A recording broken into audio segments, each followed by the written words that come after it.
Hello friends, আসসালামু আলাইকুম। সবাই কেমন আছো বন্ধুরা? আশা করি সবাই খুবই ভালো আছো। আমিও আল্লাহর রহমতে অনেক ভালো আছি। চলে এসেছি তোমাদের মাঝে আরেকটা ব্লগ নিয়ে।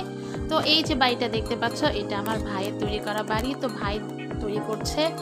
তো নির্মাণ কাজটা কিন্তু কমপ্লিট এখনো হয়নি বন্ধুরা, জাস্ট দোতলা করা হয়েছে ছাদ পেরে। তো বাকি আছে আরও অনেক কাজ, আস্তে আস্তে হয়ে যাবে ইনশাল্লাহ। তো আজকে আমরা গিয়েছিলাম ভাইয়ের বাসাটা দেখতে।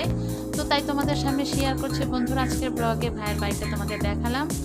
তো সামনে আরও কিছু বাড়ি ঘর আছে, সেগুলো তোমাদের সাথে তুলে ধরেছি। এটা হচ্ছে আমাদের বাসার বেশি একটা দূরে না, খুব কাছে। এখান থেকে তাও তোমার 20 মিনিট লাগবে যদি তুমি অটো কিংবা রিক্সাতে যাও।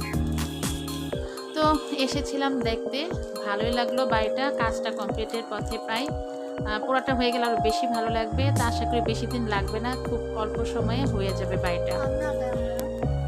তো দেখো ভাইয়ের বাড়ির সামনে যে রাস্তাটা, সে রাস্তাটার আশেপাশেও বাড়ি ঘরগুলো তোমাদের দেখিয়ে দিচ্ছি। আশা করি তোমরা বুঝতে পারছো যে বাসাটা মানে খুব একটা খারাপ না, যেহেতু রাস্তা আছে। জায়গাটা খুব ভালো জায়গায় হয়েছে। বাড়ির কাজটা কমপ্লিট হয়ে গেলেও আর কোনো টেনশনে ভাইয়া উঠে যাবে। এখানে আরেকটা জায়গা দেখা যাচ্ছে, এটা কিন্তু একদম ডোবা ছিল বন্ধুরা। তো এখানে তোমরা বালু মাটি ফেলে উঁচা করে নিয়েছে, হয়তো বাড়ি করে ফেলবে খুব তাড়াতাড়ি।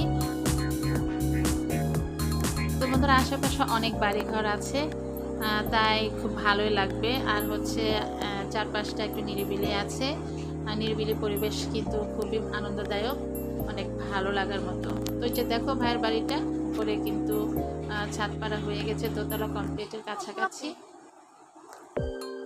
তো সবাই ভালো থাকবে বন্ধুরা, আজকের মতো বিদায় নিচ্ছি।